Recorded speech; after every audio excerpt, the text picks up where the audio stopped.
අපි උදේවරුේ සාකච්ඡා කළේ අනිත්‍ය වැඩිම පිළිබඳව නැවත නැවතත් විග්‍රහ කරලා දෙන්න කාරණයක්. මේ අනිත්‍යයි කියන වචනේ ඒ වගේ සෑම අවස්ථාවකම තමා අකමැති දෙයක් සිද්ධ වෙන. Tamanට කරදරයක් ඇති වෙන දෙයක් සිද්ධ වෙන අවස්ථා තියෙනවා.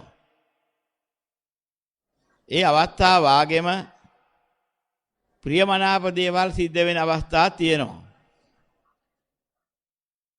මේ අවස්ථා දෙක ගැන බලන්න පුරුදු වෙන්න ඕන ක්‍රමයක් තියෙනවා. අප්‍රිය අමනාප අවස්ථාවකට මොහොන දෙන්න වුණාම ඒ බඳු අවස්ථාවක මුල බලන්න පුරුදු වෙන්න ඕනේ. යම් ප්‍රියමනාපයකින් යමක් ඇසුරු කරන්න ගිහිල්ලා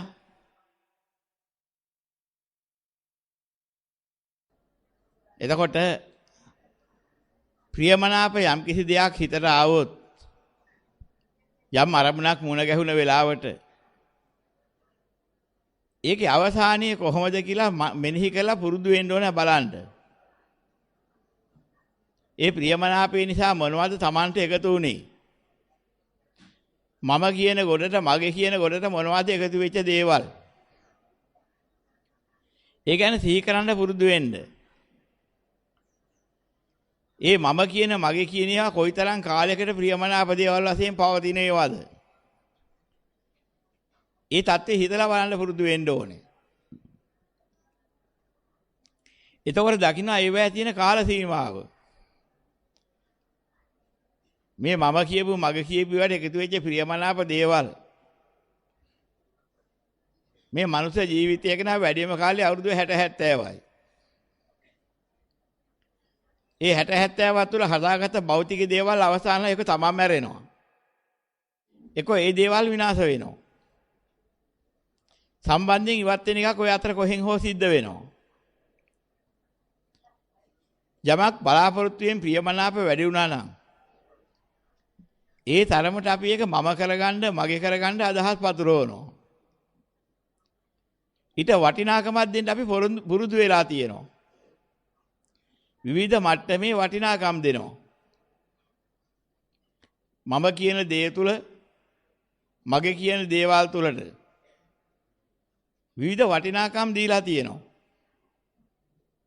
හැම කෙනාම තම තමයි යව වටිනාකමක් දෙනවා.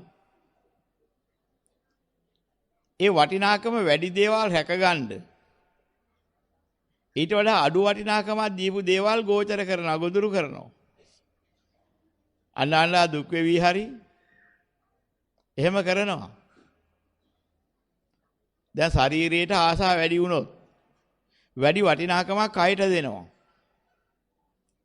නිරෝගීව ඉන්න හැන්නම් කොච්චර හොඳද කියලා. අතේ තියෙන මුද්දටත් දෙනවා වටිනාකම. මේක රත්තරන් මුද්දක් මේක රත්තරන් බේස්ලට් එකක් ඔය ආදි වශයෙන් ගලගන්නවා. මේක රත්තරන් මාලයක්. ඒකටත් වටිනාකමක් දීලා තියෙනවා. හැබැයි ආරංචි වෙනවා දැනගන්න හැම වෙනවා කය ඇතුලේ පිළිකාවක් නැත්නම් මේ වගේ අමාරුවක් එනවා. ලොකු ආබාධයක්. දඹදියා මේකට බේත ගත්තොත් මෙන්න මේ ගාන යනවා. හැබැයි බේතේ ලක්ෂ මෙච්චර යනවා. දැන් මොකද කරන්නේ? වටිනාකම දීලා තිබිච්ච මුද්ද බේස්ලට් එක ඔක්කොම විකුණනවා. ඒක විකුණගන්නේ ඊට වඩා වටිනාකමක් දීලා තිබිච්ච කය රැක ගන්න. අනේ මගේ මුද්ද අනේ මගේ බේස්ලට් එක කියලා දුක් වෙනවා. මට මෙහෙම කර්ම රෝගයක් හැදුණානේ කියලාත් අඬනවා.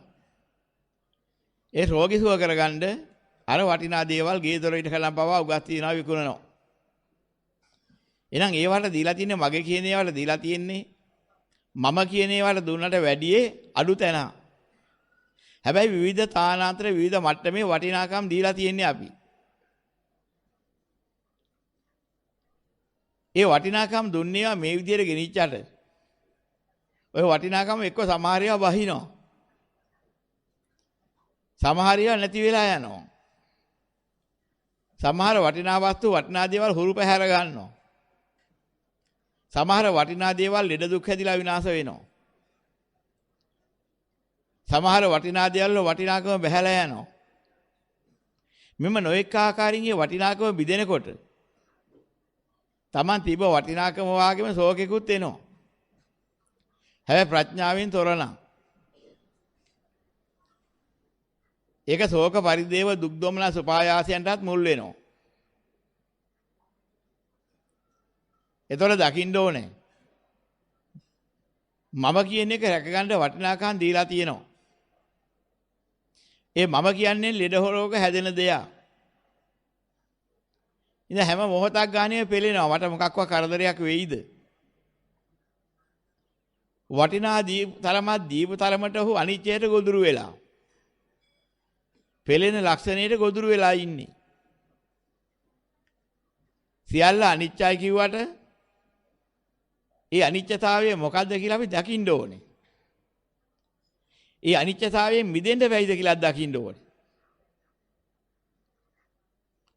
ලෝකේ ස්ථිර නැහැ කිව්වොත් ස්ථිර නැති එකකින් මිදෙන්න අපිට බෑ. ස්ථිර නැති එක ස්ථිර නැතුවමයි. හැබැයි මේ අනිත්‍ය කියන්නේ අපිට අද පෙන්වන්න ලසන්නේ අනිත්‍ය කියන්නේ ස්ථිර නැහැ කියලා. ස්ථිර නැහැ කියන එකක් තියෙනවා තමයි. හැබැයි ඒක අපිට මිදෙන්න පුළුවන් එකක් නෙමෙයිනේ. අනිත්‍ය කියන්නේ ඊට වඩා වෙනස් දෙයක්. වටිනාකමක් දුන්නොත් තමයි අපි පෙලෙන්න පටන් ගන්න. යමකින් පෙලෙනවා නම් ඒ ලක්ෂණයටයි අනිත්‍ය කිව්වේ. දැන් හරි ගැඹුරු දෙයක් හොඳට හිතලා බලන්න. මේ ගැන හොඳට හිතලා බලන්න පුරුදු වෙන්න. යමක් අනිත්‍යයි. අනිත්‍ය දෙයින් මිදෙන්නේ කොහොමද? දැන් මේක හොඳට හිතලා බලන්න ඕනේ. අපි ඇසුරු කරගෙන ඉඳද්දිත් අනිත්‍ය වලින් මිදුන්නේ නැත්නම් දුකෙන් මිදෙන්නත් බෑ. යදා නිච්ඡං තං දුක්ඛං. යමක් අනිත්‍ය නම් ඒක දුකයි. දුකෙන් මිදුනොත් නිවන. ඉන් ජීවත් වෙලා ඉන්නකන් දුකෙන් මිදීමකුත් තියෙනවා. අනිත්‍ය සත්‍යයෙන් මිදුනොත් තමයි දුකෙන් මිදීමකුත් එන්නේ. එහෙනම් දුකෙනුත් මිදුණා නම් අනිත්‍යවලුනුත් මිදුණා නම් එතන අනාත්තේනුත් මිදුණා. එහෙනම් මේ අනිත්‍ය දුක්ඛ අනාත්ත කියන්නේ මොනවද කියලා හිතලා බලන්න ඕනේ. අවිද්‍යාව නිසා ගොඩනගා ගන්න කාරණා තුනක් තියෙනවා, ලක්ෂණ තුනක්. මෙන්න මේක අනිත්‍ය දුක්ඛ අනාත්ත. නිත්‍ය සුඛ අත්ත වශයෙන් සුභ වශයෙන් ගොඩනගන්නේ අවිද්‍යාවෙන්.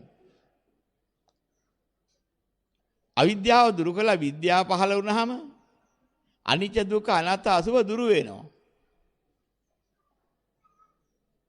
එහෙනම් ස්ථිර නැති ලෝකේ ස්ථිර කරන්න අපිට බෑ.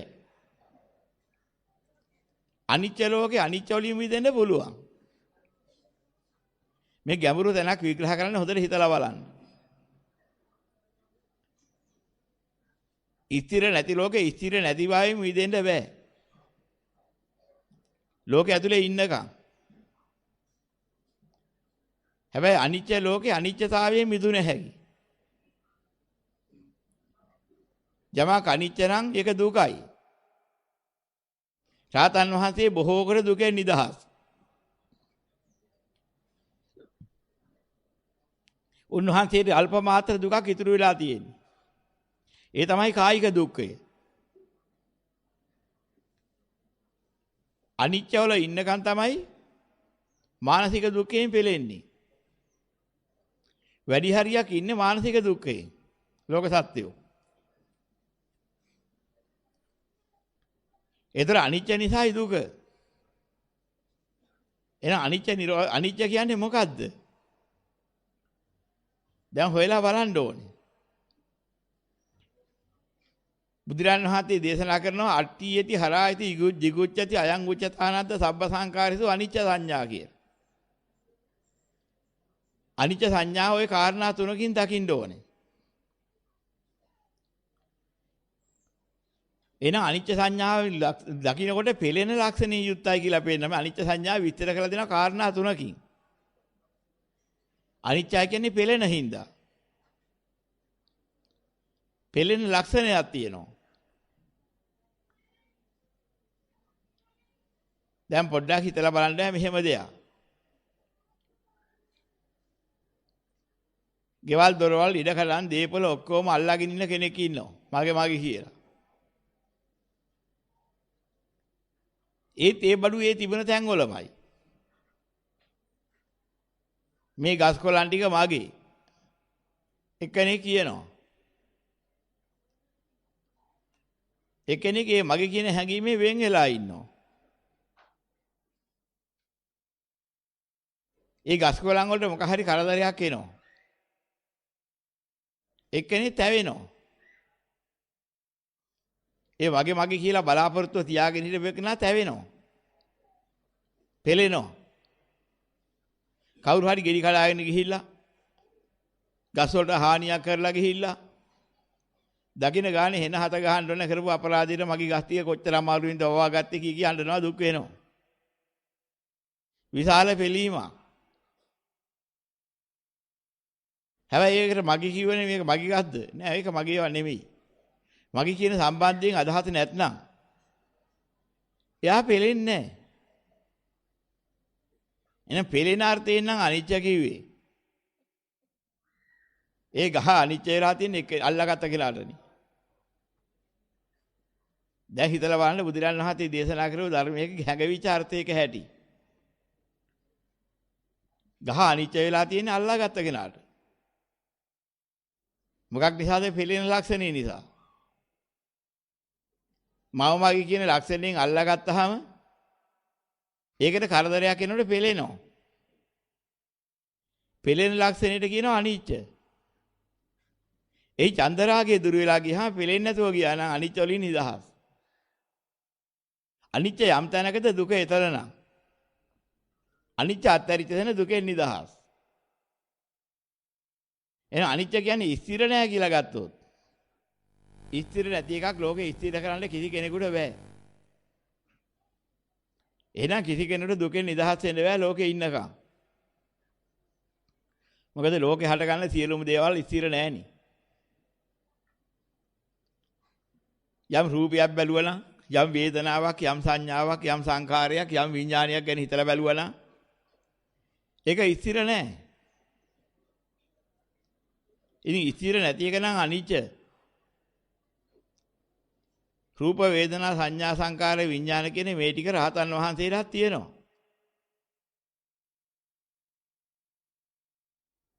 අනිත්‍යවල ඉන්නකන් දුකෙ මිදෙන්න බැයි නා යද අනිච්චං තන් දුක්ඛං කියනකොට. යමක් අනිත්‍ය නම් ඒක දුකයි කිව්වනම්. ඒ රූප වේදනා සංඥා සංකාර විඥාන ඔක්කොම දුක්ඛස්කන්ධයේ දුකයි කියලා කියනවා. ඒ දුකෙන් නිදහස් වෙනවා කියන එකටපත් වෙන්න බෑ. පැවැත්මේ ඉන්නකම්. හැබැයි පැහැදිලිව දන්න දෙයක් තියෙනවා. විශාල දුකෙන් නිදහස් වීමක් රහතන් වහන්සේ ලබනවා. දුක්ඛ නිරෝධය ප්‍රත්‍යාස කරනවා. එදා රහතන් වහන්සේට අඬන්න ශෝක වෙන්න දෙයක් නැහැ. එහෙම ශෝකයක් එන්නේ නැහැ. දුකක් එන්නේ නැහැ. එනම් පෙලෙන්නේ නැති නිසා මේ දුක එන්නේ නැත්තේ. පෙලෙන ලක්ෂණේ මිදිලා. අති සූක්ෂම තැන. දැන් මරා දමනවා කිව්වත් රහතන් වහන්සේ නම් පෙලෙන්නේ නැහැ. ඉතින් ඔය බොරුවට රහත් වෙලා ඉන්නේ පොඩ්ඩක් හිතලා බලන්න ඕනේ. එහෙම එකක් කළොත් තමයි පෙලෙනවද නැද්ද කිය. රහත් ඵලයේ තියෙන ස්වභාවය හරියට දන්නේ නැතුව තම රහත් කියලා නිකන් කියා ගන්න අයත් ඉන්නවා. හතුරේ කැවිදිලා පපුවට පිහියක් තියලා තද කරන්න හදනවනම් වටපිට බලලා පිහිය ඉස්සුවනම් අයින්ද. දැන් මේ මරන්නමයි හදන්නේ කියලා විශ්වාස වුණා නම් පොඩ්ඩක්වත් පිළිෙන්නේ නැත්නම් රහතන් වහන්සේගේ ස්වභාවය. සියල්ල අනිත්‍යයි කියලා අත්දැකලා ඉවරයි. නිදහස් වෙලා. හැබැයි ඉතින් නිකන් අරිහත් කියලා නම් සම්මත කරන්න බෑ. මාර්ගයේ වැඩෙන්න පුළුවන්. මානව උද්දාච අවිද්‍යාව සම්පූර්ණයෙන් සංසිඳිලා ගියා නම් අන්න එහෙම කෙනෙක් වෙනවා. පැරණි කතාවක් තියෙනවා ලස්සන කතාවක් ඔය සඳහා. කැලෑවක එක්තරා භික්ෂුන් වහන්සේ නමක් නිරෝධ සමාපත්තියෙන් සමවැදිලා හිටියා ගල් දෙනක. එක්තරා හොරු කණ්ඩායමක් හොරකම් කරගෙන කැලේට ඇවිදිලා. මේ ගල් දෙන ගැන ඉස්සර දන්න කට්ටිය. රාත්‍රියේ මේ ගල් දෙන්නට ඇවිදිලා. අර හොරකම් කරගත්ත බඩු පොට්ටනිය එක තැනකට දාලා ගොඩ ගැහුවා. කරුවලේ පේන්නේ කෙනෙක් එතන ඉන්න බව. නිරෝධ සමාපත්තියට සමවැදිලා ඉන්න කෙනෙකුට දැනෙන්නේත් නැහැ. ඇඟට විනාශයක් කරන්නත් බෑ මොනවද දැම්මත්. අර බඩු පොට්ටිනිය වලට සාතන් වහන්සේ වැහුණා. දැන් හොරු කට්ටිය ඔක්කොම කතා වෙනවා බෙදා ගන්න හැටි කරගන්න හැටි ගෙනාව දැන් ඔක්කොම. ඔය අතර රහතන් වහන්සේ නිරෝධ සමාපත්තියෙන් ඉවත් වෙලා නැගිටින්න බලනකොට බඩු පුට්ට වලින් ගොඩ ගහලා ඇඟ හැමතැනම හිර වෙලා. ඒවා ටිකක් එහාට මෙහාට කරලා නැගිටිනකොට අර මිනිස්සු දැක්ක හොරු දැක්කා. මේක හාමුදුරුවනේ මෙතන ඉඳලානේ. අපි කියාපුවා ඔක්කොම හයිදලා. දැන් මේක ගියොත් එහෙම රාජපුරුෂයින්ට දැනුම් දෙනවා විස්තරේ. දැනුම් දුන්නොත් අපි ඔක්කොම හොරකම් කරලා ඉවරලා අපිට දඩුවා විඳින්න සිද්ධ වෙනවා. රාජපුරුෂයන්ට කොටු වෙනවා. කරන්න තියෙන එකම දෙයයි. අපි මේකම මරමු. අර හොරු පිස එකලා කතා වෙනවා. ඒ පිරිසම තීරණය කළා මේ හාමුදුරුවෝ මරන්න. මරලා දාලා යන්.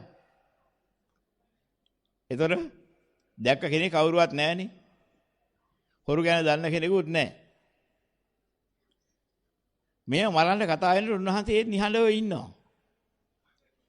කිසිම භයංකර භාවයක් මොකුත් දැනීමක් නැහැ. අර හොරු පුදු වේලා බලා ඉන්නවා විතර ඉස්සර එහෙම නෙමෙයි. යම් කෙනෙක් මරන්න නිගමනය කරා නම් ඉන්න ඉදිරියේ කිව්වා නම් එහෙම. මල මුත්‍රා ගිහිල්ලා ලේ බඩ ගිහිල්ලා ඒ තරමට සමාව ඉල්ලලා භයානක විදිහට කෑ ගහනවා ජීවිත දාන්න ඉල්ලලා.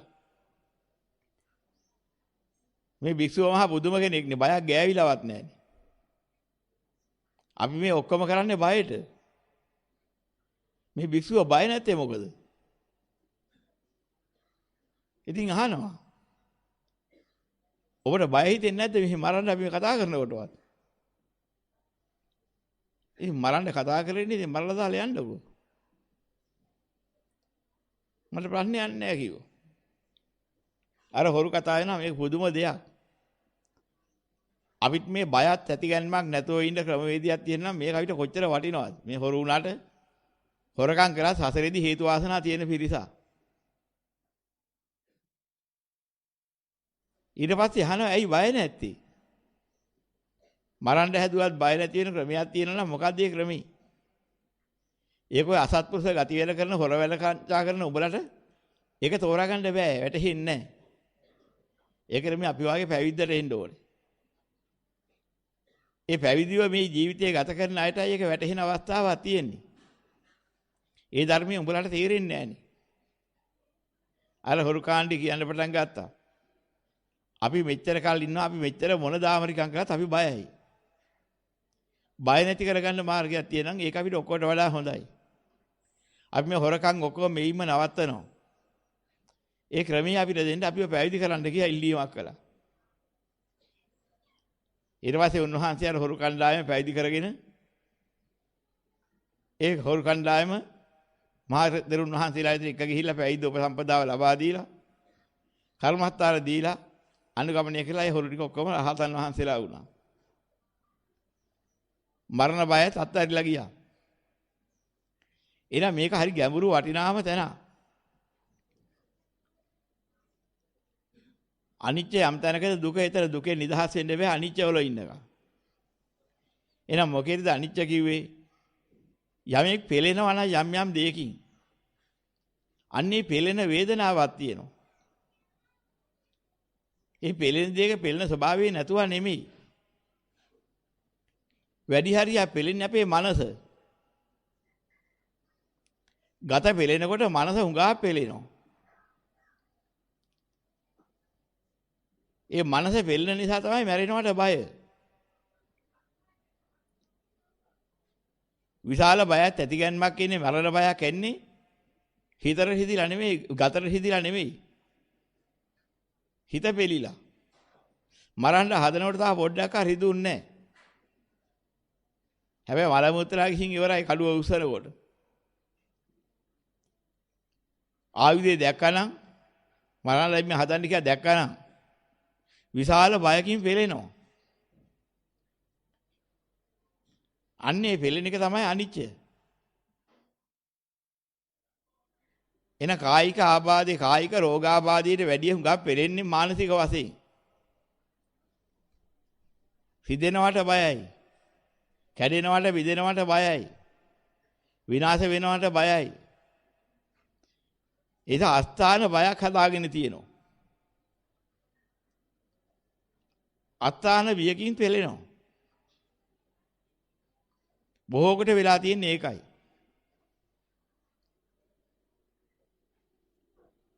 අපි විසින් ගොඩනගාගත්ත බයක් තියෙනවා. සිදීම වේදනාව පිළිබඳ ගොඩනගාගත්ත බයක්. මරණ බය කියන්නේ හිදෙන බය නෙමෙයි. හිතෙන් ගොඩනගාගත්ත පිළීමක්. අන්නේ පිළීම රහතන් වහන්සේ දුරු කරලා තියෙන්නේ. එහෙනම් මරන්න හැදුවට හිදෙන්නේ නැහැ. කායික රිදීම තියෙනවා. හැබැයි ඒ රිදීම එක්තරා සීමාවක් තියෙනවා. ඒ සීමාව උන්වහන්සේලා ඉවසනවා එක හැටි දැකලා. ඒ රිදීමෙන් පෙලෙන්නේත් නැහැ ඒ නිසා. යම් කිසි පෙලීමක් ඇද්ද අට්ඨියති කියවන්නේ පෙලීම. ඒ පෙලෙන ලක්ෂණේ තියෙන අවිද්‍යාවත් එක්ක. එන අනිච්ච වැදිලා තියෙන්නේ අවිද්‍යාව එක්ක. ස්ථිර නැති ස්වභාවය වැදිලා තියෙන්නේ ලෝකෙත් එක්ක. ලෝකේ යමක් ස්ථිරව පිහිටලා නැති එක ඇත්ත. ඒතන් අද්දුවම්. ඒතන් අනිච්ච තව එකක්. අනිච්ච එකක් අද්දුව එකක්. අනිච්ච කියන්නේ මේ පෙළෙන ලක්ෂණේ. එන හැම වෙලෙම දකින්න ඕනේ. මොන මොනෙන් පෙළෙනවද? පෙළීමේ දුකක් එනකොට මෙන්න මේ පෙළෙන එක තමයි මේ අනිච්ච කියන්නේ. අපි පෙළෙනවට කැමති නෑ. ආස්වාදයට කැමති. ආස්වාදයට කැමැත්ත තියෙනකොට පෙළෙන්න අකමැති. පෙළෙනකොට වේදනාව වැඩි. දැන් හොඳ ලස්සනට බොහොම ආදරයට හදන ළමයෙක් ඉන්නවා. ඒ පළවෙනි පෙළේ දෙවෙනි පෙළේ කියන පන්තියක ළමයි. පළි කියන්නේ සමාජ තත්වයන්. ඒ වගේම හතරවෙනි පන්තියේ කියන දුප්පත්ම ළමයෙක් ඉන්නවා. ඒ ළමයින්ට කවුරුවත් සලකන්න හුරුතල් කරන්න කවුරුවත් නැහැ. වෙලාවට කන්න බොන්න දෙන්න බඩිකිනි බලන්න කවුරුවත් නැහැ. නිදි කරවන්න කවුරුවත් නැහැ. ඔය දුගී මගී යාචකාදීන්ගේ ළමයි. එයින් කාගෙන් හරි මොනවා හරි ඉල්ලගෙන කනවා. සමහර අය බැලලත් පල්ලනවා. මෙයාට වරෙන් කාලඵලයන් කියලා එහෙමත් දෙනවා සැර කරලත් දෙනවා. අසභ්‍ය වචන වලින් බයිනවා.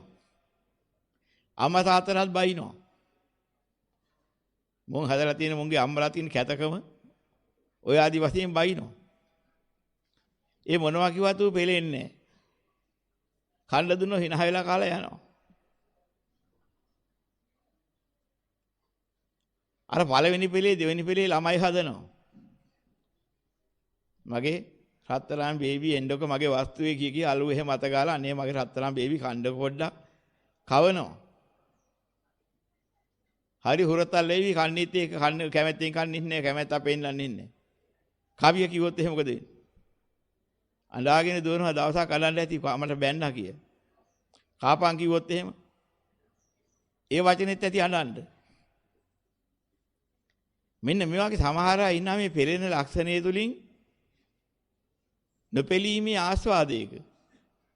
ඒකත් මනස බැඳිලා තියෙන අවිද්‍යාවෙන් බැඳගත් නිගමනයක්. ලෝකේ සුවයක් හොයාගෙන ගිහින් සුවයට බැඳිලා ඉන්නවා. ඒ කෙනාට ඒකට විරුද්ධ දෙයක් එනකොට පෙලීම වැඩි.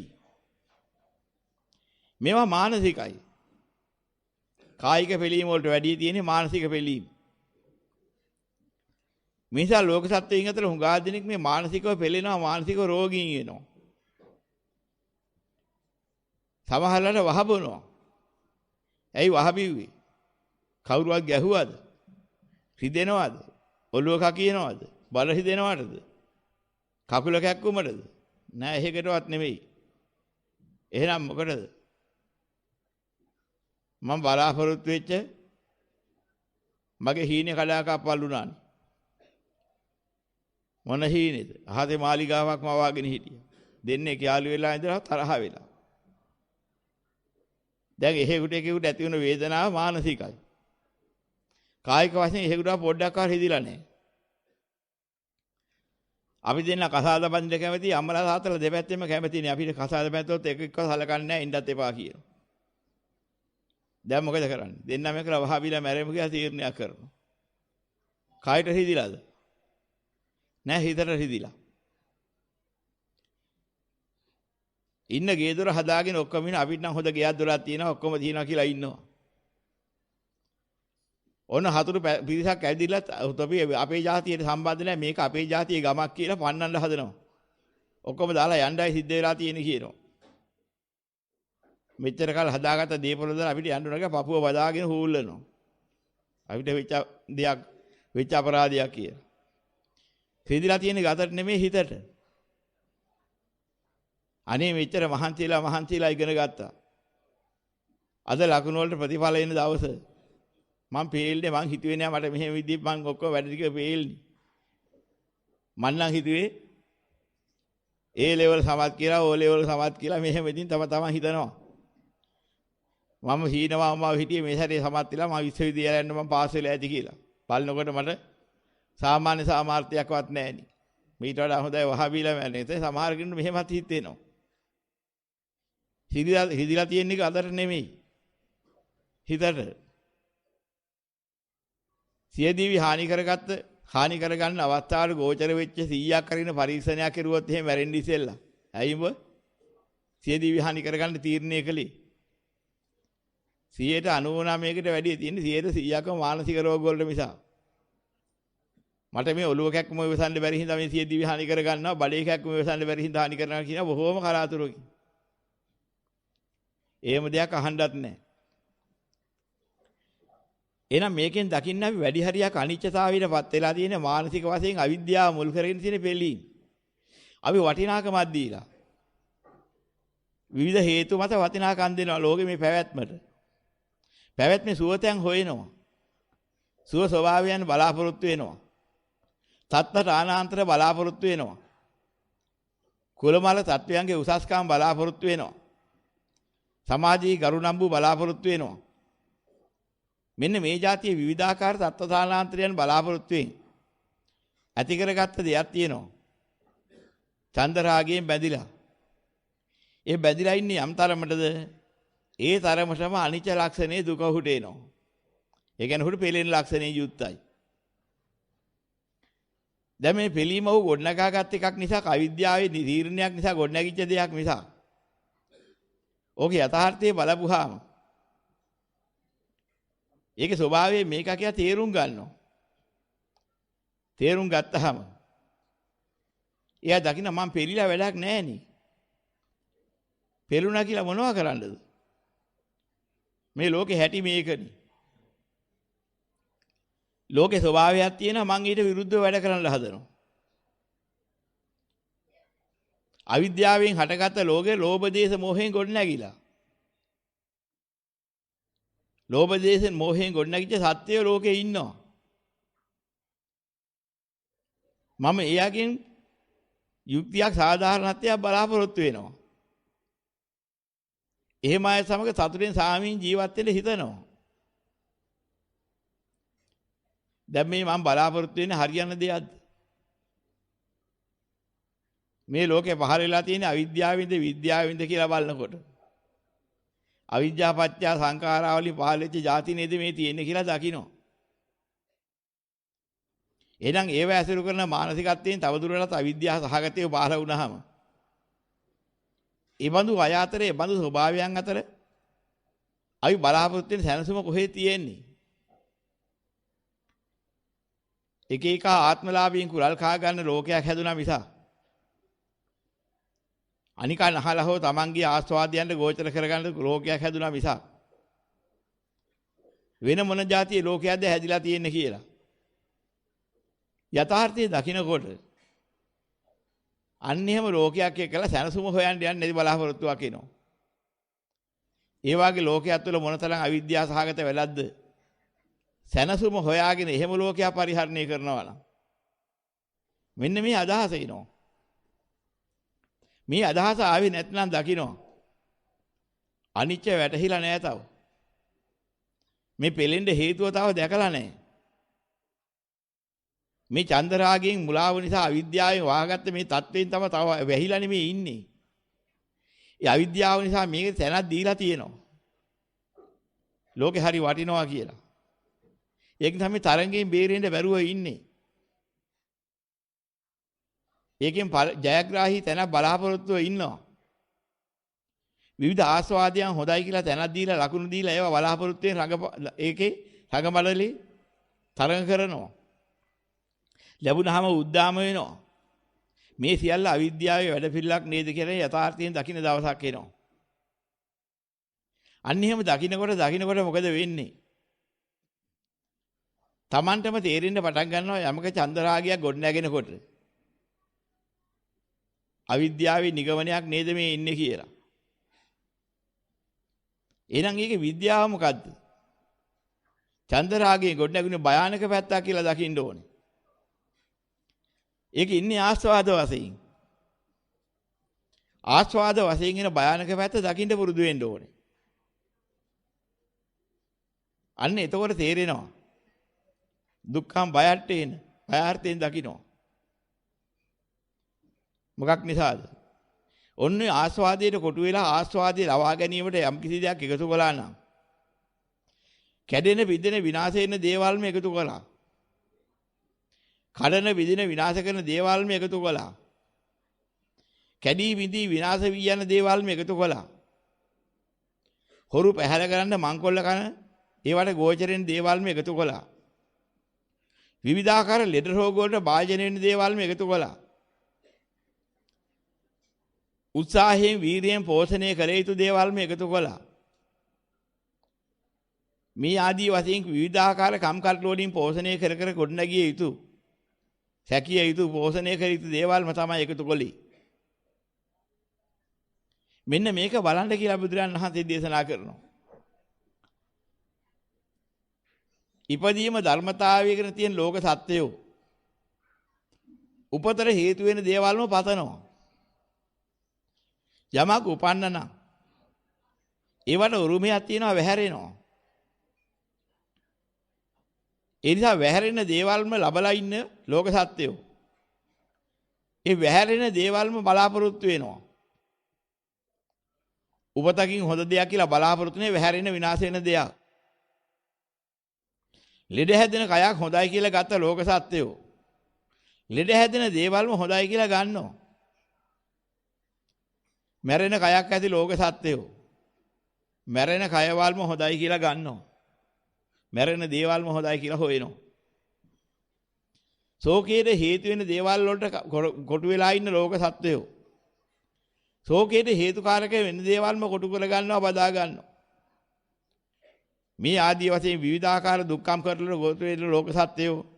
ඒ බඳු විවිධාකාර දුක්ඛම් කරලු ගෙන දෙන දේවල් බදා ගන්නවා. ඒවා මම කරගන්න උත්සාහ කරනවා. බැරි උත්සාහයක යෙදিলা අනන්ත දුකක් විඳිනා පෙළෙමින්. මෙන්න මේ පෙළීමට කියනවා එකතු කරගෙන තියෙනවා පෙළෙනේවා. අනිච්ච ලස්සනේ යුක්තයි. එහෙනම් පෙළෙන එකේ මිදෙන්න නම් මොකද කරන්න ඕනේ? යථාර්ථය දකින්න ඕනේ. යථාර්ථය දකින්න මොකද කරන්න ඕනේ? අනිච්ච ස්වභාවයත් ලෝකේ යථා ස්වභාවය දකින්න ඕනේ. අනිච්ච වැටහෙන්න නම් මොනවද දකින්න ඕනේ? අසාර ලෝකේ ස්වභාවය හොතර මනසේ මෙනෙහි කරන්න ඕනේ. අවිද්‍යාව සහගත ලෝකේ ගොඩ නැගෙන හැටි දකින්න ඕනේ පරිච්ඡසමුප්පන්නෝ. අවිද්‍යාවෙන් ලෝකේ ගොඩ නැගෙනකොට ලෝකෙට තැනක් දෙන වටිනාකමක් දෙන මානසිකත්වයෙන් අවිද්‍යාව ගොඩනැගිලා තියෙන தත්ත්වය තේරුම් ගන්න ඕනේ. අපි ළඟ අවිද්‍යාව කොච්චර තියෙනවද කියලා අපි දැනගන්නේ මොකෙන්ද? අපි ලෝකෙට දෙන වටිනාකම දෙන මානසිකත්වයෙන්. මේ දේවල් තියෙනවා නම් කොච්චර හොඳද? මේවා කොච්චර වටිනවද?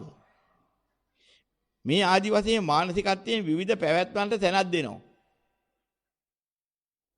අන්නේ වටිනාකමල දීලා තියෙන තැන කොච්චර බලවත්ද? ඒ තරමට ඔහුට අවිද්‍යාව බලවත්. සමහර වෙලාවට වටිනාකම අඩු වෙලා තියෙන කට්ටිය ඒවා වටිනවයි කියලා වර්ණනා කරන අයගේ කීම් අහලා නැවත වටිනාකම වර්ධනය කරගන්නවා. ඒ කියන්නේ අවිද්‍යාව අනුසය තිබිලා මතු වුණා. අසත්පුරුෂ සේවනයේ නිසා. මෙන්න මේ ආකාරයෙන් අවිද්‍යාව තෝරා ගන්න ඕනේ. අසත්පුරුෂ සේවනයෙන් නුනුවණින් මෙනෙහි කිරීමෙන් අවිද්‍යාව වර්ධනය වෙන හැටි යලි යලි ගොඩ නැගෙන හැටි දකින්න ඕනේ. ඥානවන්තව බැලීමෙන් සත්පුරුෂ ආශ්‍රයෙන් අවිද්‍යාව නිරෝධ කරන්න පුළුවන් හැටි දකින්න ඕනේ. අවිද්‍යාව නිරෝධ කළොත් දැනගන්නේ කොහොමද?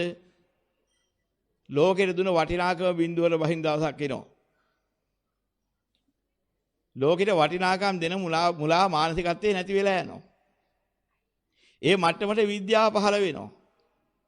ඒ මට්ටමට අවිද්‍යාව දුරු වෙනවා. එහෙනම් අවිද්‍යාව දුරු කරගන්න යමක් කළ යුතුද?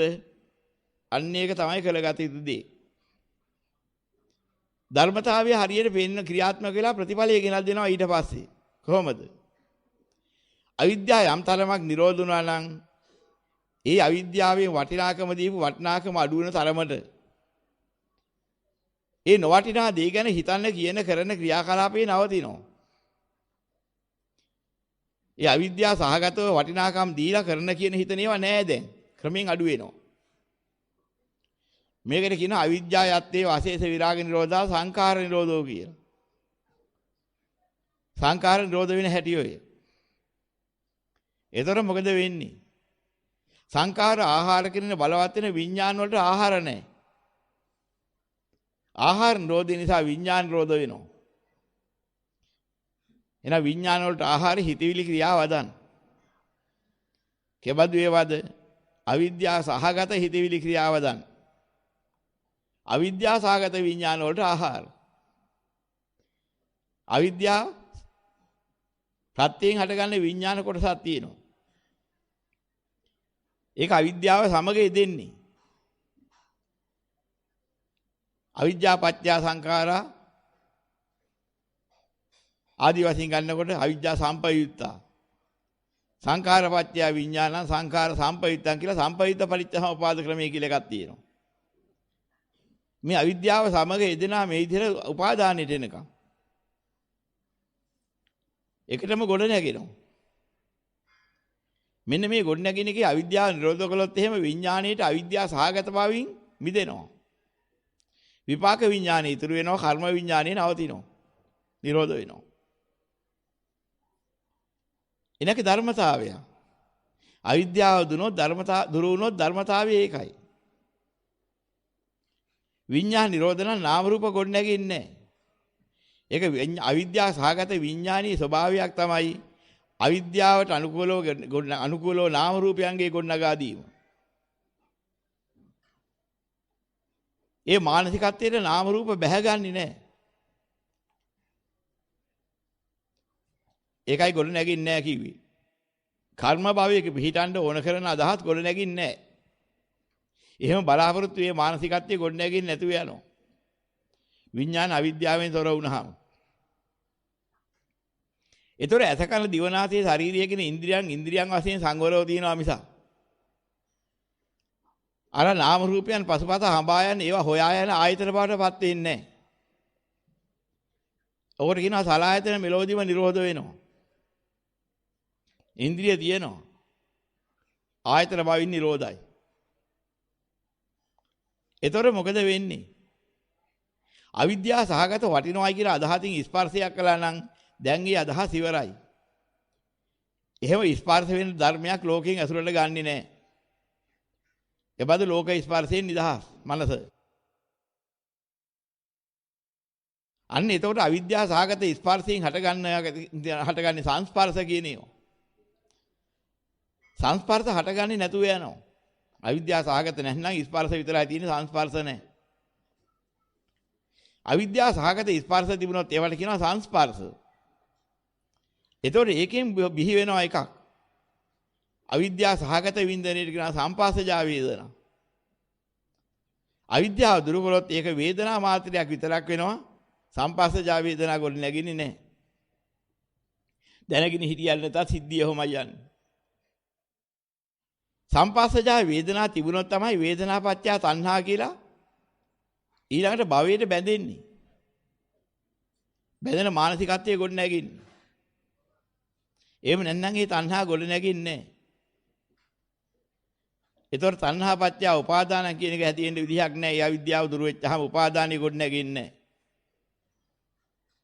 ඒතර උපාදානපත්‍ය භවෝ කියන අවිද්‍යාව නිසා ගොඩ නැගිච්ච භවක් තිබෙනවා කර්ම භවක්. දැන් මේ භව ගොඩ නැගින්නේ නැහැ. දැන් මොකද වෙන්නේ? ඔය කර්ම භවයෙන් නිදහස්. අන්න කර්ම භවයෙන් නිදහස් වුණා නම් උප්පත්ති භවයට හේතුකාරක වෙන කර්ම භවයේ දැන් ගොඩ නැගින්නේ නැත්නම් මොකද වෙන්නේ? ඕට මතු භවයකට හේතු වෙන පුනර්භවයකට හේතු වෙන්නා වූ කාරණේ එතනින් ගැලවිලා ගියා ඉවරයි. ඒ අවසාන ජාතිය. අයමන්තිමා ජාති නැති දානි පුනබ්බවෝ. මේ අන්තිම ජාතියයි මතු පුනර්භවයක් නැහැ කියන දේ රහතන් වහන්සේගේ මානසිකත්වයේ පූර්ණ වෙනවා. ඔතෙන්දම සුද්ධ වුණොත්. උපරිමයට සුද්ධ වීමයි ඔය කිව්වේ. යම් මට්ටමකට ගොඩ නැගීම නතර වුණා නම් ඒ මට්ටමට ගොඩ නැගෙන්නේ නැහැ.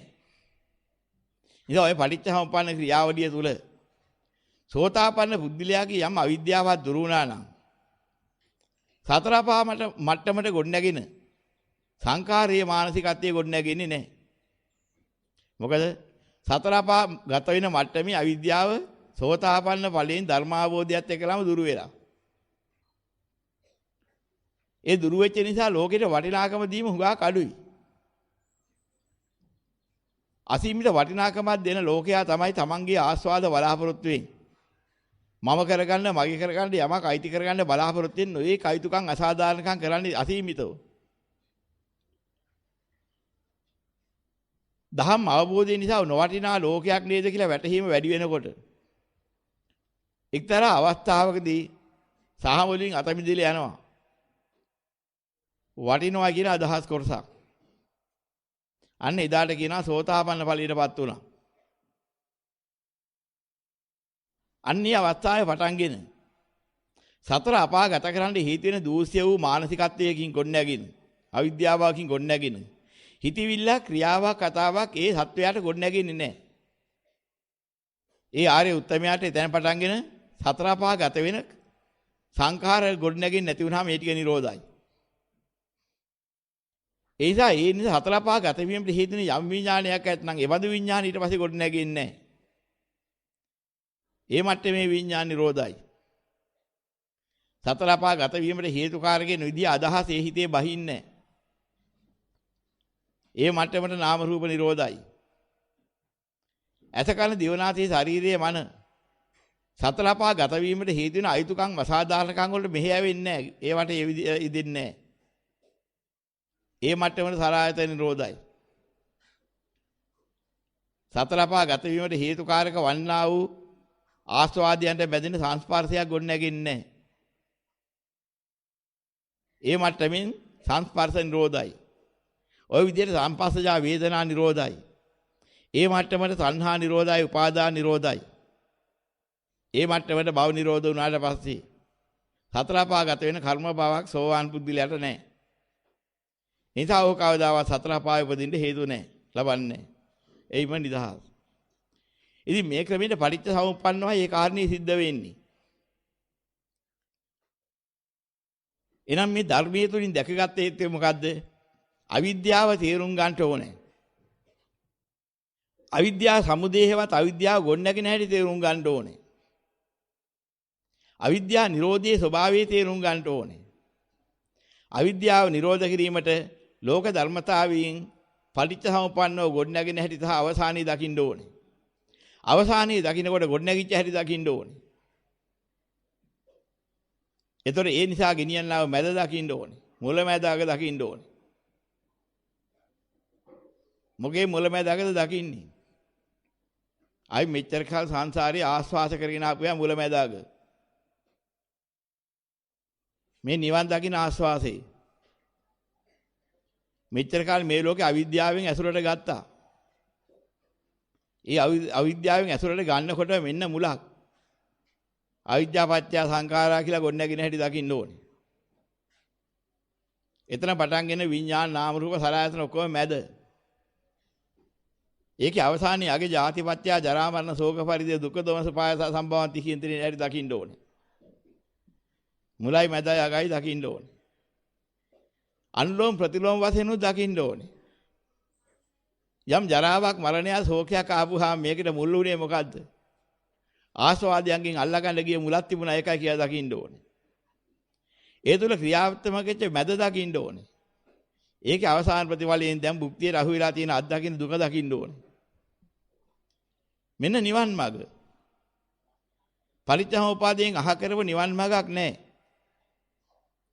යෝ පටිච්චසමුප්පාදං පස්සති සෝ ධම්මං පස්සති. යමෙන් පටිච්චසමුප්පාද දකිද ඔහු ධර්මයේ දකි. මෙන්න මේකේ මේ විදිහට දකින්න පුරුදු වෙන්න ඕනේ. එහෙනම් එදිනෙදා ධර්මයේ දකින්නේ කොහොමද? අනිත්‍ය දක ගන්න නම් එදිනෙදා පටිච්චසමුප්පාද මොහොත දකින්න ඕනේ විදිහට. මෙන්න මුලක්. මෙන්න මැදක්. මෙන්න අගක්. මෙන්න අග. මේකට අතීතයේ හේතු වෙච්ච මැදයි මුලයි දකින්න ඕනේ. මෙන්න මුලක්. මේක අනාගතයේදී ගොදුරු වෙන සිද්ධ වෙන මැදයි අගයි දකින්න ඕනේ. මෙහෙම කල්පනා කරන්න පුරුදු වෙන්න ඕනේ. මෙන්න මේ ටික කරගෙන යන ධර්ම අවබෝධය ලැබෙනවා. අන්නේ ධර්ම අවබෝධයෙන් ඉගෙන ගන්න දෙයක් නැහැ දැනගන්න දෙයක් තියෙන්නේ. ධර්මඥානිය පහළ වෙනවා. ඒතොර දකින්නවා අවිද්‍යාවෙන් ගොඩනැගෙන ලෝකෙ හැදෙන හැටි මිදෙන හැටි ඔක්කොම. එහෙනම් ওই ටික දකින්නකොට අපි පෙලෙන්නේ මොකක් නිසාද? මේ ටික තේරුම් ගත්තේ නැති නිසා අනිත්‍ය වලට කොට වෙලා ඉන්න හැටි දකින්නවා. දුක්ඛ ගොඩනගා ගන්න හැටි දකින්නවා. ඒ වගේම අනත්ත් දෙයක් අත්තයි කියලා අරන් ඉන්න හැටි දකින්නවා. අසුභය සුභයි කියලා තීරණයක් දීලා තියෙන හැටි දකින්නවා. අනිත්‍ය වල ස්වභාවය දකින්නවා, දුක්ඛ වල ස්වභාවය දකින්නවා, අනාත්ම ස්වභාවය දකින්නවා, අසුභයේ ස්වභාවය දැකලා චන්දරාගේ නිදහස් වෙලා මමත්වයේ අත්හැරීම දකින්නවා. මෙන්න මේ ටික දැක්කනම් මාර්ගය වැඩිලා ඵලයේ ලැබෙන එක Tamanට තේරුම් ගන්න පුළුවන්.